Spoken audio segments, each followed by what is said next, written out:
الوداع اے ماہ مبارک، الوداع رمضان۔ عزیز بھائیوں اور دوستوں، مکرم بہنوں اور بیٹیوں، راز کی دنیا کے ساتھ حاضر ہے راز رنگونی۔ السلام علیکم ورحمۃ اللہ وبرکاتہ۔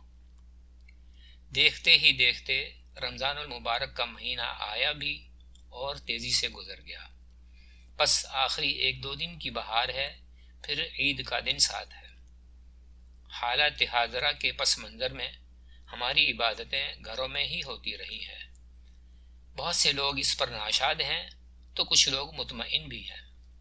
ناشاد ہونے والوں کی وجہ یہ ہے کہ ہر سال کی طرح وہ احباب اپنی اپنی مساجد میں فرض نماز اور تراویح کا وہ اہتمام نہ کر سکے جو ہر سال وہ کرتے آ رہے ہیں۔ وہ رمضان کی رونقیں، وہ مساجد میں افطار کا سماں، وہ یار دوستوں کا آپس میں عشاء کے بعد ملنا، سب کچھ دھرے کا دھرا رہ گیا۔ مطمئن ہونے والوں کی دلیل یہ ہے کہ بہرحال یکسوئی سے گھر پہ عبادت کا موقع ملا۔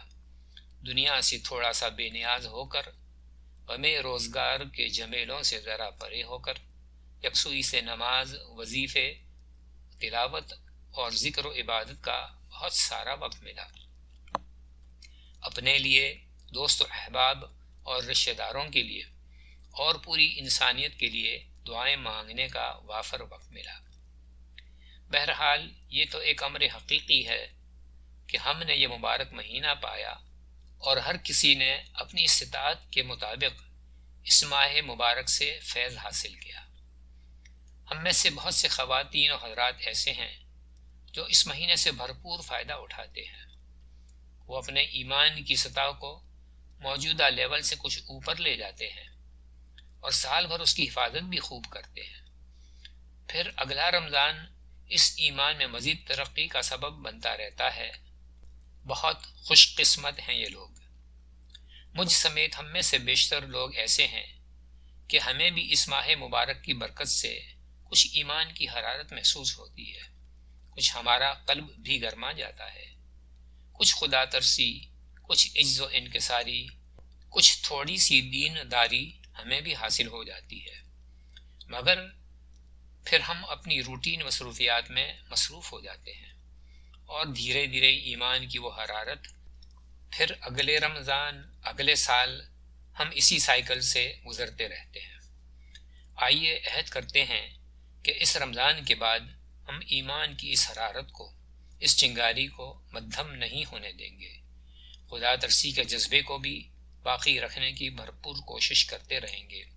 روزانہ نماز پنجگانہ کا بھی اہتمام کرنے کی سعی اور کوشش کرتے رہیں گے۔ معزز اور مکرم ساتھیو، عید کی آمد ہے۔ میری جانب سے اور میرے ٹیم کی جانب سے آپ سب کو عید الفطر کی ڈھیر ساری مبارک۔ اللہ سبحانہ و تعالی ہم سب کی عبادتوں اور روزوں کو انتہائی قبول فرمائے، آمین۔ چلتے چلتے رمضان کے اختتام اور عید کی آمد پر اللہ جل شانہ کی طرف سے مسلمانوں کے اکرام کا اور انعام کا جو سلسلہ ہے، اس سلسلے میں فضائل رمضان کی ایک طویل حدیث کا وہ حصہ پیش کرتا ہوں جس میں اس کا تذکرہ کیا گیا۔ جب عید الفطر کی رات ہوتی ہے تو اس کا نام آسمانوں پر لیلۃ الجائزہ یعنی انعام کی رات سے لیا جاتا ہے، اور جب عید کی صبح ہوتی ہے تو حق تعالی شانہ فرشتوں کو تمام شہروں میں بھیجتے ہیں۔ وہ زمین پر اتر کر تمام گلیوں، راستوں کے سروں پر کھڑے ہو جاتے ہیں اور ایسی آواز میں جس کو جنات اور انسان کے سوا ہر مخلوق سنتی ہے، پکارتے ہیں کہ اے محمد صلی اللہ علیہ وسلم کی امت، اس کریم رب کی درگاہ کی طرف چلو جو بہت زیادہ عطا فرمانے والا ہے اور بڑے سے بڑے قصور کو معاف فرمانے والا ہے۔ پھر جب لوگ عیدگاہ کی طرف نکلتے ہیں تو حق تعالی شانہ فرشتوں سے دریافت فرماتے ہیں، کیا بدلہ ہے اس مزدور کا جو اپنا کام پورا کر چکا ہو؟ وہ عرض کرتے ہیں کہ ہمارے معبود اور ہمارے مالک، اس کا بدلہ یہی ہے کہ اس کی مزدوری پوری دے دی جائے۔ تو حق تعالی شانہ ارشاد فرماتے ہیں کہ اے فرشتو، میں تمہیں گواہ بناتا ہوں، میں نے ان کو رمضان کے روزوں اور تراویح کے بدلے میں اپنی رضا اور مغفرت عطا کر دی۔